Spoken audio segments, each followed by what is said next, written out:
Yeah, What adventure did you go on, Simon? I didn't go on an adventure, but I once, but I did something this weekend. What'd you do? We had a game and we won both of them. And we went out to eat and then we went to a trampoline park. Nice. That sounds like a wonderful weekend. What kind of game was it? It was a soccer game. Very cool. Well, I'm glad you had a good weekend. Our family went to on a hike. My wife woke up and we looked at and she looked at the weather and saw that it was supposed to be nice, and we are like, let's just go to Pilot Mountain. And if you guys haven't been to Pilot Mountain, I highly recommend it. That was my first time there. It's like it's only like a 45-minute drive, and it's not like a crazy hard hike. And you can take a little bus up towards the top, so it's not like you don't have to walk terribly far. And this time of year, the leaves are beautiful. It was a lot of fun. I've been there before. Yeah, it gets Mr. Porter's thumbs up. It gets Mr. Porter's seal of approval. Okay. All right. So hopefully everybody's got this down. Unit 4 vocabulary, Magna Carta, colony, and revolution. So these will be terms that we kind of need to get down. Just Levi, you played baseball. I hope it went well. I mean, knowing you guys' team, I'm confident you did well. Because I know you guys are rocking it. Um, so yeah, we need to know these terms in order to kind of get a good grip on where we're at. And I'm going to get you guys kind of caught up in history. This happens sometimes where we're skipping ahead. In this case, they're skipping ahead about 100 or 200 years. And I kind of want to let you know what was going on, so you kind of caught up with what's happening. All right. So our agenda today, we're going to look at the first revolution. The first revolution that we're looking at for this unit is the American Revolution.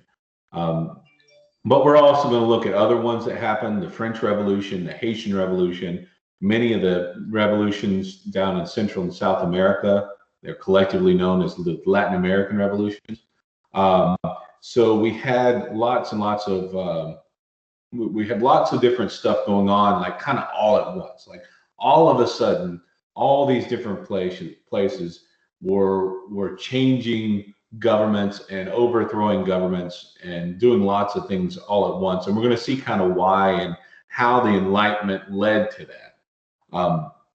There is no school on Wednesday, so you don't have to worry about that. And then Unit 3 quiz and the Unit 3 interactive notebook check was last Friday.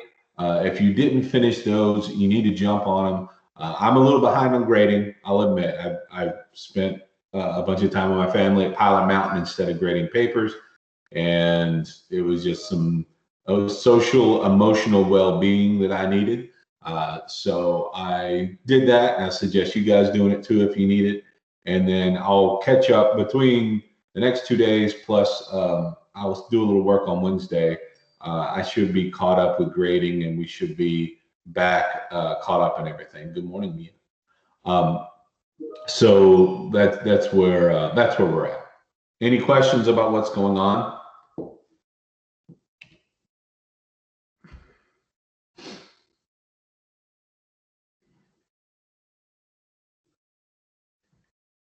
Okay, so here the link to the Nearpod is on the screen. I'm also going to put it in the chat box. Some people in my first class are having trouble seeing the chat box, and they couldn't get on the Nearpod. So if for whatever reason you can't get on, please let me know. I will go to Canvas and message you the link. I had to do that for like 4 or 5 people earlier this morning, and I'm not sure why it was giving us trouble, but it was. So go ahead and jump on Nearpod. I'm sorry, Jackie. I don't know why, like some of those computers like don't give any trouble, And some people, it's like a constant headache. Like my daughter uses a Chromebook, and her computer is constantly like this morning. She's like, I just can't get on it. Won't let me. So I got it rolling for her, and I sent it to her through Canvas. So maybe we can get you guys the same thing if you're having trouble. All right, I got 4 people in Nearpod so far. I got about 12 people in the Teams meeting. So go ahead and jump over there.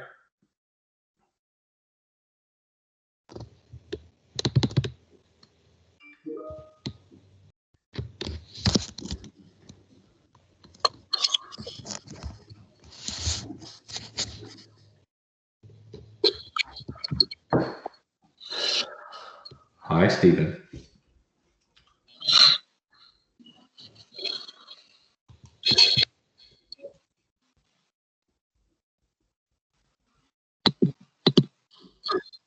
All right. So let's see. I got 6 people in the meeting, and I've got 12 people. I got 12 people in the Teams meeting, and I have 7 people on Nearpod. So I'm gonna give you guys about 20 more seconds. See if you can't jump on there as quickly as possible, because I want to get through as much of the intro as we can.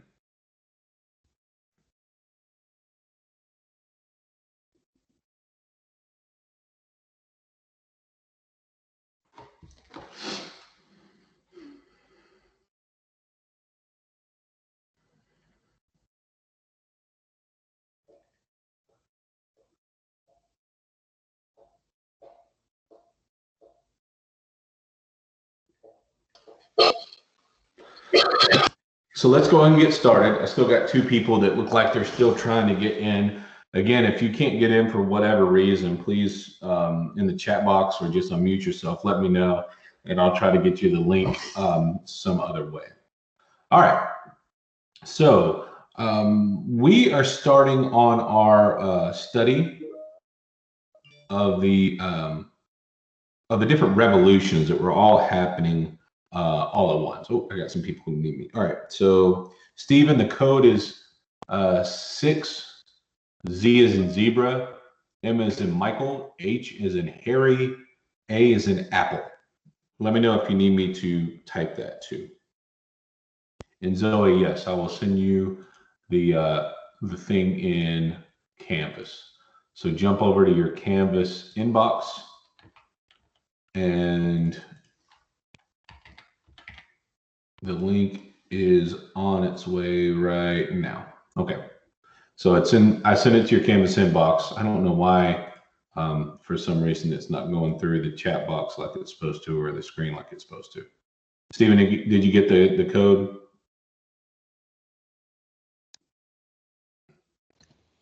Yeah. Okay. All right. So Zoe, check your Canvas, and if you still can't get in for whatever reason, let me know. The other option, if I have to, I can share my screen. And then you can just see, you can't answer the questions on your pod by just seeing through my screen, but I can do that as a last effort. Jada, that's fine. The terms we're going to write down are going to be early, and then you can come back and watch the end of the video of the recording if you want to. It said it was the incorrect password. Dang it! All right, I'm going to type it in the chat. So maybe I just said it wrong. Okay, it's coming.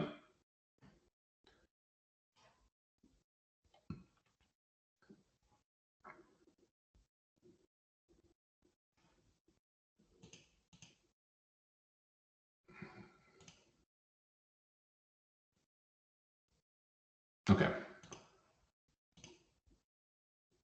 All right. So yeah, we're going to be looking at lots of different revolutions of the world. And to get you caught up on what was going on, the last 2 units, if you remember, one of them was the Age of Exploration, in which Christopher Columbus and a bunch of other European jerks came to the New World and other places and kind of set up shop, right? They took over, they conquered, they enslaved, and ultimately just kind of bullied their way into controlling lots of different areas. Then we studied about the Enlightenment. The Enlightenment included lots of new ideas about the way government should run, way that economies should run, the type of natural rights people should have, the kind of limits that should be put on the government, all sorts of like big ideas. So we have, at this point in history, Europe controlling lots of different areas of the world, and the new ideas about that's weird.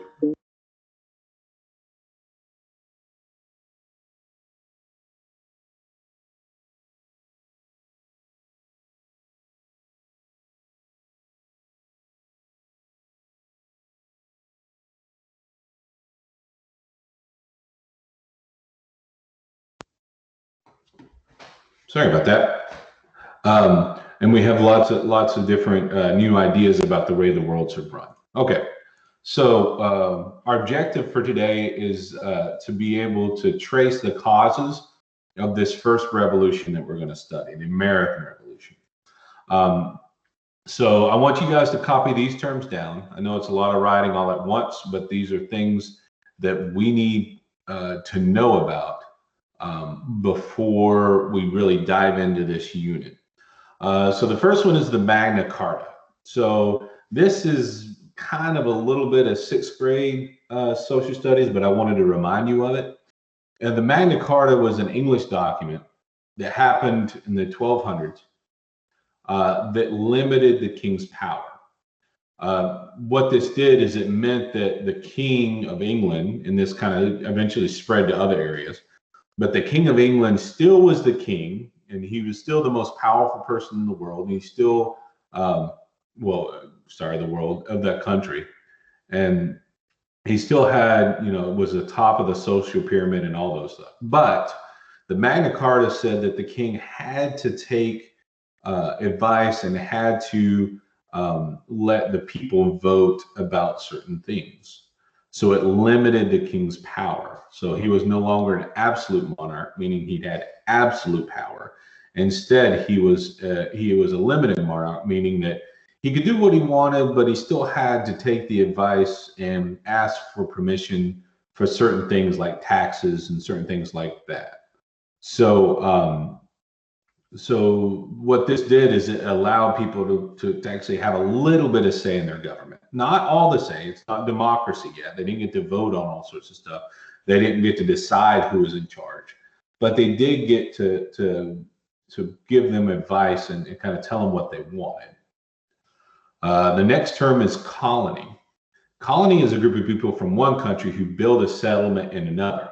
So that was what the Age of Exploration did, is they had Europeans coming over to the New World and then staying and settling and making that their home and saying, this is now our land, not your land, Mr. and Miss Native American.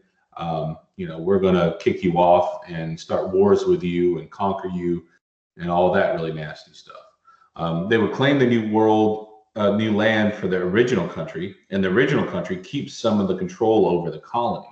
So, Spain would have these new colonies in the America and send people over that would live there for generation after generation after generation, and they would just be part of their control, part of their empire.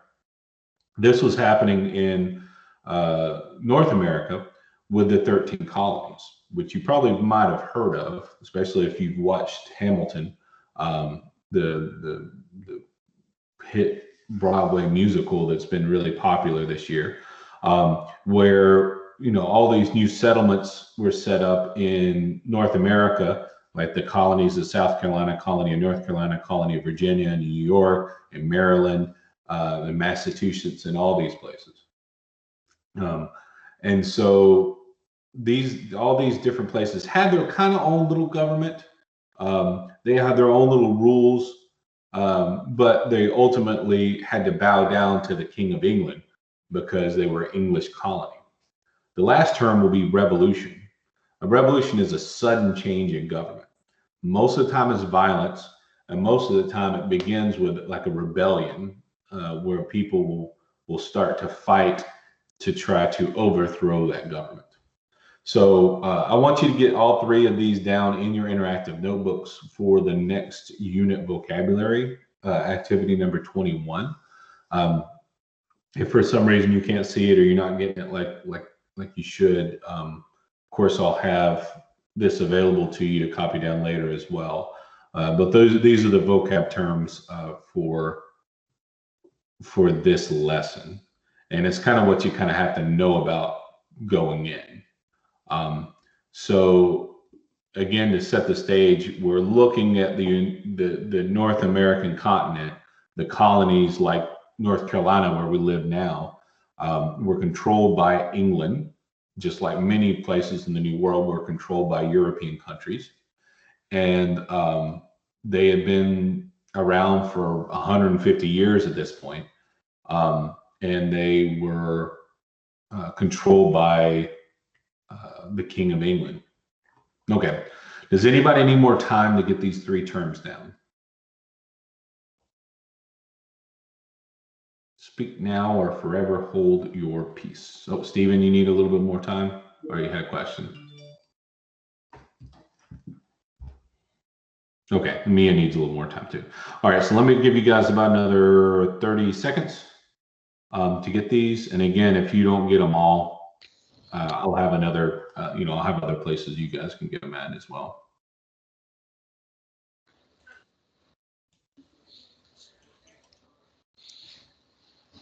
Stephen, did you have a question, or are you just saying you need more time? Need more time. Okay. All right. We'll take a few more seconds, and then we'll move on in just a few more.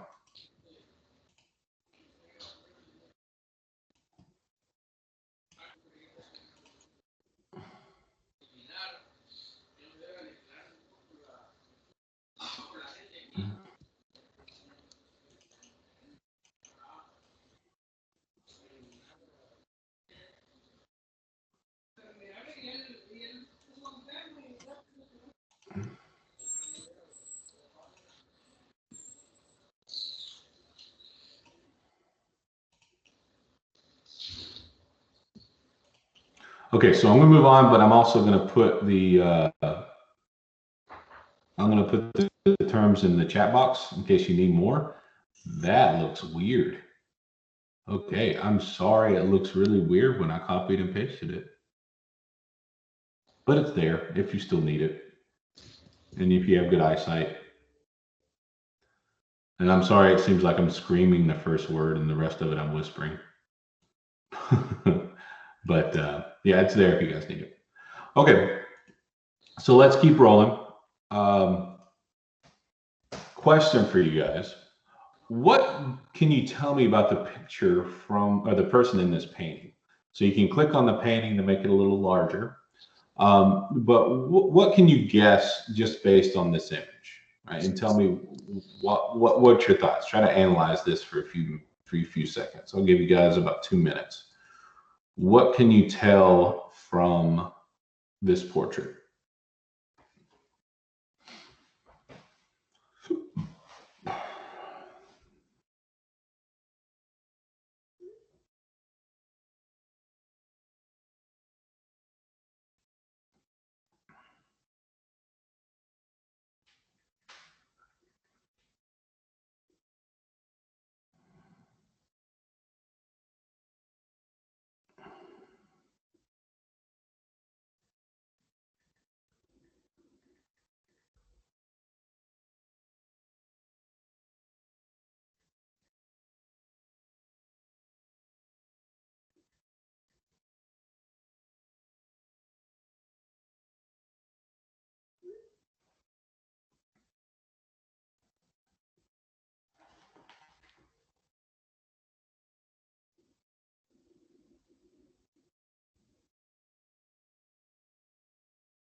All right, so let's see what you guys have gotten.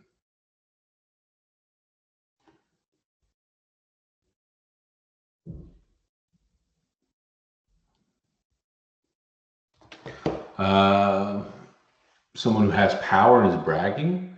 And they got he's wearing a wig and fluffy pants, right? And he's doing it on purpose. That was the style. The guy who wore a wig, okay, posing for the picture, rich, might be a king. Oh, okay, might be a monarch. Cool. Person of power.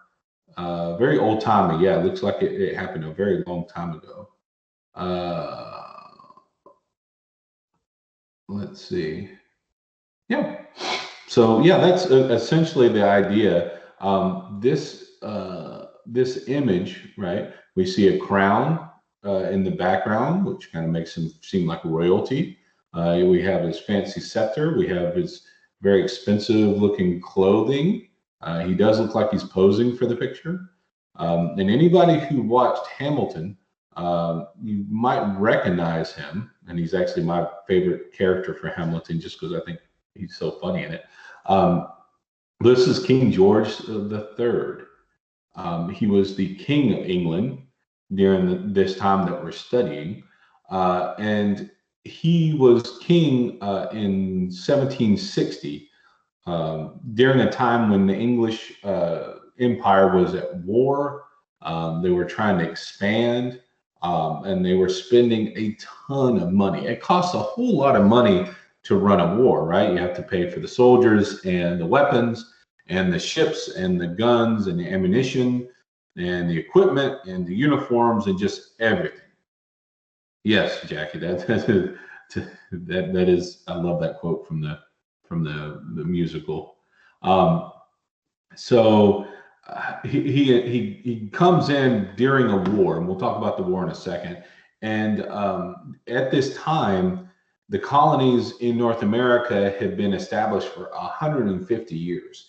So we're talking generation after generation of people had lived in these colonies, had been in North Carolina or Georgia or Massachusetts or any of those. So when we look at this, we're looking at like something that had been around for a long time. And each one of these, they all were part of the English Empire. They all paid taxes. They were all, subjects of the king, but they've been doing their own thing for a while. So during this time, we have what was known as the 7 Years' War. It was a war fought between between England and France. And it was happening all over the world. So when we talk about colonies, right, where one mother country controls different places all over the world, if the mother country, the original country, goes to war, they expect all their colonies to go to war as well. So while Europe has England and France really close to each other, like next door neighbors, there's only a small water between them. When they go to war, that also implies that the places that they control will go to war with each other as well. So where the English control the 13 colonies and France controlled Canada, right? So the 13 colonies and Canada went to war. And where they controlled colonies or areas in Asia, those areas went to war. And the areas that they controlled in Africa, those areas went to war. So even though it was just these two countries in Europe fighting, it kind of pulled in all these different places to fight as well. Now the English did win, excuse me, but it cost a ton of money, right? This was a 7 years war that it lasted 9 years, which is kind of dumb. The names of words are weird sometimes. Jackie, did my mic drop? Can anybody else hear me? Unmute yourself. You can hear me. You can? Okay. So Jackie, it might be something with yours. You might want to leave and come back in to see if the I don't know why I always do this. Did you guys notice that I talk to people who say they can't hear me? It's kind of dumb. Okay, so I catch myself talking to someone who can't hear me. Okay, I'm glad you can hear me now. Okay. Not yet, Amaya. We just took the vocab terms today, and then we'll have actual notes to take probably tomorrow. All right. So England thought that the American colonists should help pay for the war. So they had lots of debt for war. They borrowed lots of money to pay for it. And they thought, hey, American colonists, right? The people we control in North America, y'all should be paying for this. So here's a bunch of taxes. And the colonists were angry because they didn't want to pay taxes. They didn't want to pay a bunch of extra money. So I have a question for you guys. Let's say we return to school tomorrow. If we return to school tomorrow and I started handing out worksheets and I started handing out like a syllabus and contact info sheets, and I started giving you, readings and timelines, and I gave you all this paper, how would you guys feel if I charged you money for every piece of paper I gave you? Right? Would you be willing to pay money every time I gave you a piece of paper?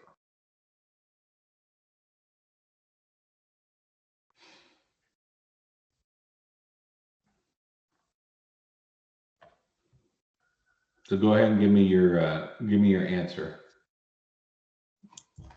Every time I hand you your worksheet or a permission slip for a field trip or a notice, of an upcoming event, right? Every time I did that, I came around with a collection jar and you guys had to pay me for it. Take it out of there. Start doing some of the stuff there. Watch. All right. So I've got about half of you have, 2/3 of you have answered. Let me get answers from a few more people, and then we'll share out and see what you guys said. Okay. So Steven said nope. Mia said nope. All right. It looks like most of you said nope. Over half of you said no way, Jose, Mr. Porter. You can't come around with a money jar every time you hand out any kind of sip of paper. Most of you said that. All right, so can't see my screen. Here, I'm gonna put the link. Whoa, that's not a link. That's a whole bunch of mess. Hold on. I'm gonna put the link in the chat box for anybody who still needs it. I think some people came in a little late. Celeste, what you got? I was gonna say, I don't think I would pay for a piece of paper because then you'd give us more and more paper, and eventually it'll increase your value, and you'll have a lot of money. Ooh, that's a good. I'm pretty sure you can't take money from kids. Yeah, that's a good point. Yeah, I didn't even think about that. If Mr. Porter or the school got some money every time we hand you out paper, I might be printing out whole textbooks and handing it to you. So cool. Yeah, that's interesting to think of. So the reason why I asked this weird question is because England, in order to try to pay for their war debt, created what was called the Stamp Act. It was the first of many attempts to collect extra money from the colonies. And this Stamp Act said every piece of paper that you use in the colonies, you have to pay a tax on, right? So for them, it was okay, if you were doing bought a newspaper, you'd have to pay money. If you bought any books, you had to pay money. If you bought paper just to take notes on yourself, if you got married, if you sold something and you had to have a receipt for it, if you bought playing cards, just anything, everything that they got taxed, or that they did got taxed on. And remember, a penny today seems like nothing, but back then stuff did not cost. A penny was worth a lot more, right? You had to work a lot harder to get a penny than you do today. Excuse me. Sorry about that.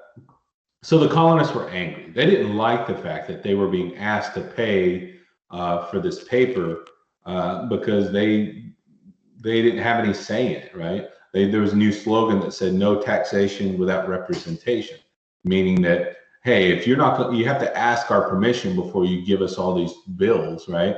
You have to ask us before you start charging us taxes for things. Stephen, you had a question? Yeah, do y'all like get discounts like if y'all go to the dollar store since y'all are teachers or like on getting paper and stuff and like school supplies? That would be very cool, but no. Whenever I buy things for school, I usually don't. I mean, there's ways around it. Like there's ways that I can kind of help raise money for my classroom that I do sometimes, or there's places that donate things. But no, if I need pencils for myself or if I need pencils for my students, about half the time I end up paying for it myself. But that's okay. Just the way it goes. Okay. I love y'all so much. I just have to do it. All right. Okay. So, what do you guys think? Like we have two sides of the story here. We have the idea of should you pay for war debt if you're an American colonist, where you guys are technically as an American colonist, you would technically be American English citizens. So should we do it? All right, Jada, no worries. If you can watch the tail end of this recording later, so you can see what you missed. Do you think the American colonists should try to help pay for the war debt?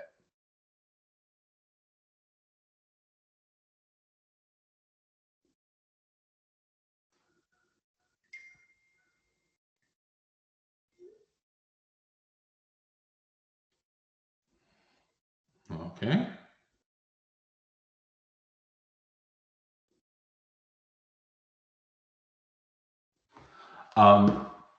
So let's see. I got half of you guys. I had a couple people say yes and no, which is fine. I understand that you can see both sides of an argument. That's actually a good thing most of the time. Oh, Jackie, thank you for the tip.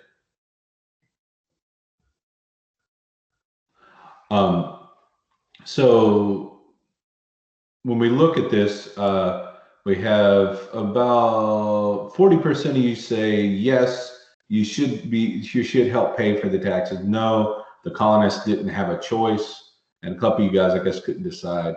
And that's really kind of, it shows that people are kind of split, and they were split back then as well. Some people known as the Patriots were the ones fighting for changes. There were the loyalists who were loyal to Great Britain and thought it was okay to pay these taxes and that they should be loyal to the king. So just like you guys are split on what you think should happen, they were split as well.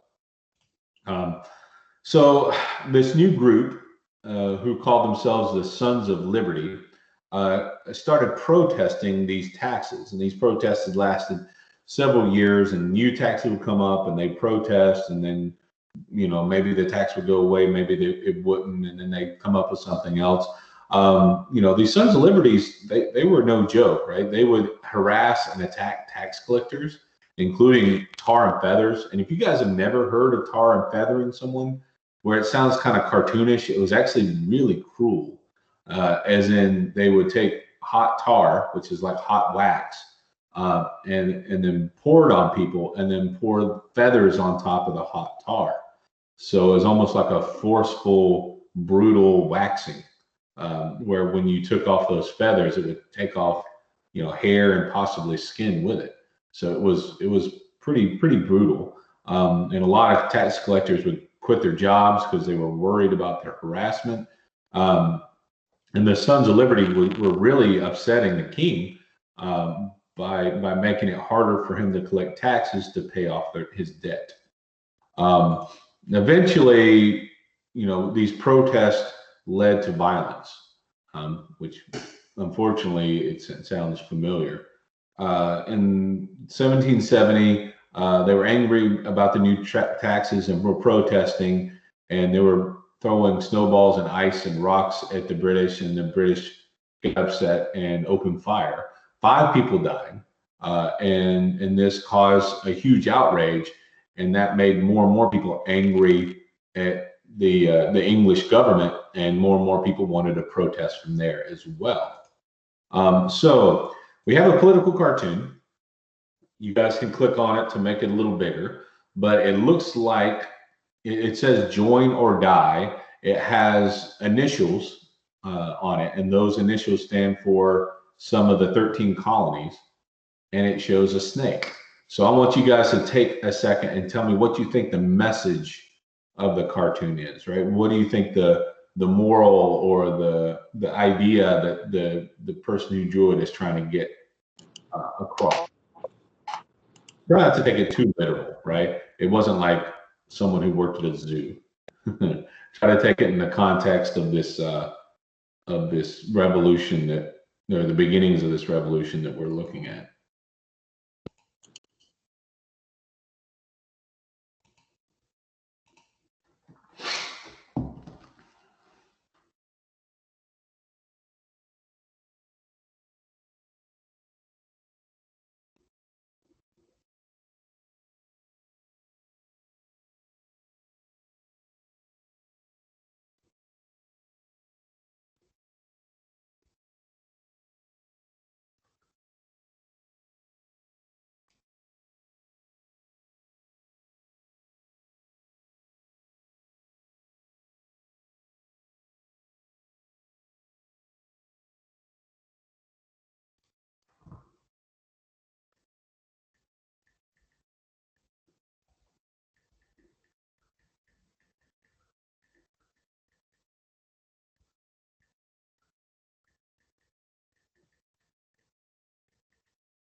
Okay, so a couple of the answers I got, although I've only got about less than half you guys that are finished. But some of the answers I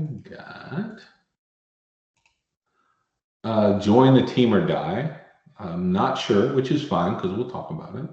Although you can always give a guess. Malachi thought that maybe if you didn't pay your taxes, you'd be killed. Yeah, I could see that. Okay, maybe the snake was like a logo or a representation. Join something. If not, you take the risk of dying. So, what do you guys think the significance of the initials were?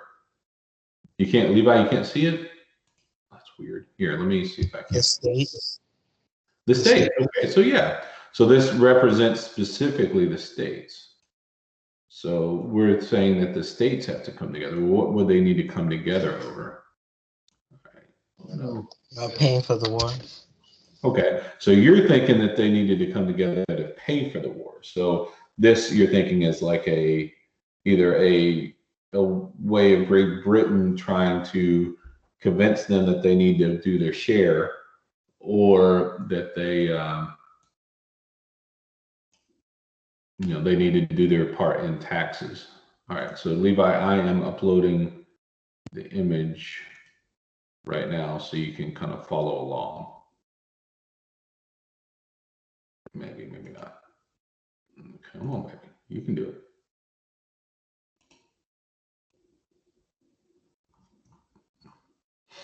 Okay, I think it's coming through. Hope it's coming through. All right, so there we go. All right, Levi, it's in the chat box. All right, so this cartoon, this political cartoon, was actually created by Ben Franklin, and the idea was that the colonists needed to work together in order to fight against the English taxes.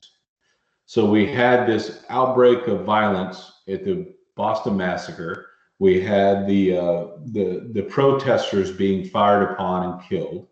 And Benjamin Franklin thought, well, we need to get organized. We need to, get together and tell the king as a whole American group exactly what our demands are and what changes we want to see. So it was kind of a way to try to unify the different colonies to defy the king together rather than them arguing amongst themselves and not getting what the demands that they want. So in April of 1775, another outbreak of violence came in Lexington and Concord, where both sides were both the English and the colonists were butting heads. So after this outbreak, another outbreak of violence, the different people that were protesting in different colonies got together, voted, decided, hey, we need an actual army. We need our own army to fight against the English army. And they voted for George Washington to be named the commander. So that was their the beginnings of the actual fighting of the war. So we're going to watch a clip that kind of talks about the lead up to war. It's a little cartoonish, but it should still should still get the point across.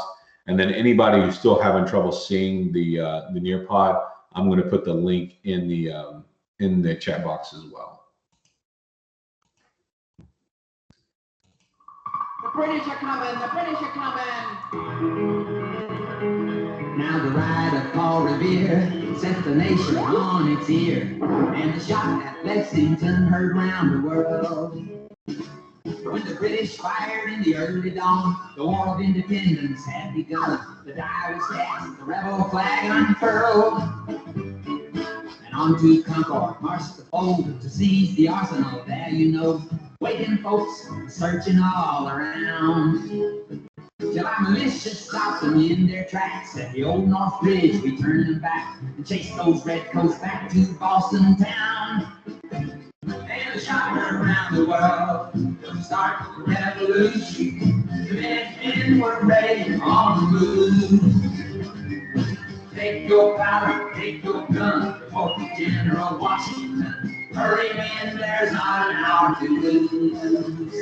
Now at famous Bunker Hill, even though we lost, it was quite a drill. The rebel Colonel Lescott proved he was wise.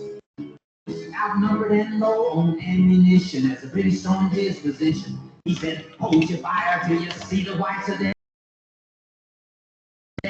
eyes. Though the next few years were rough, General Washington's men proved they were tough. Those hungry, ragged boys would not eat. One night they crossed the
Gonna give another 30 seconds for everybody to finish if they hadn't yet, and then we'll talk about it.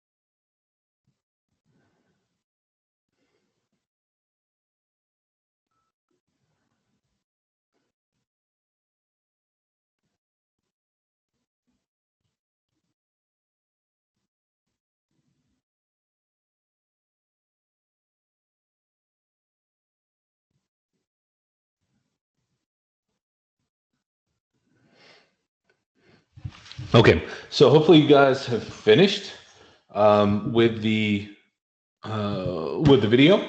And like I said, this is a little cartoonish and very simplified, but it does give some of the major ideas across, right? And some of the kind of a very broad overview.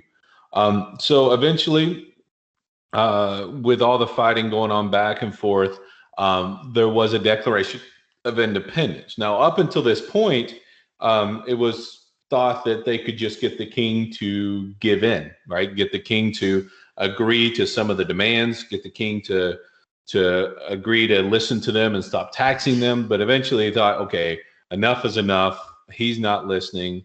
Nobody in England is listening to us. We just need to create our own country.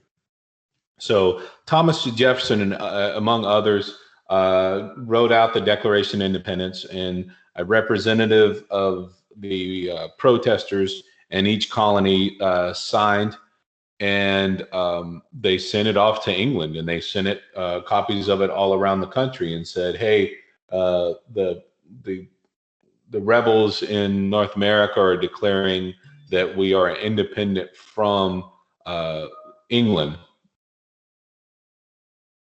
Oh, yeah, I did take you guys a little late, didn't I? My bad. I was thinking 10:45 instead of 10:35. Thank you, Salas. So that's a fine stopping point. So we're stopping with the declaration that America is independent and free. So you guys are free to go. We'll come back tomorrow. Thanks for your attention, and make sure that you're finishing the work from last week if you haven't done so already. Bye. Bye. See you later. Thank you.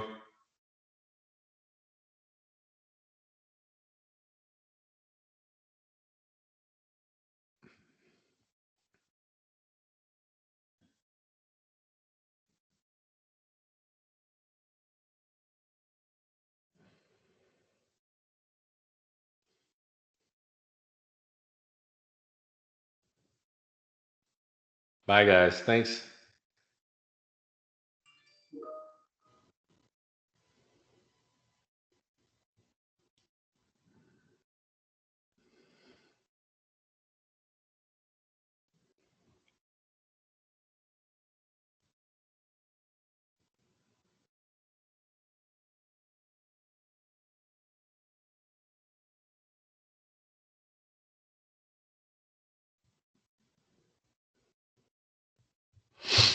Bye. Have a wonderful day.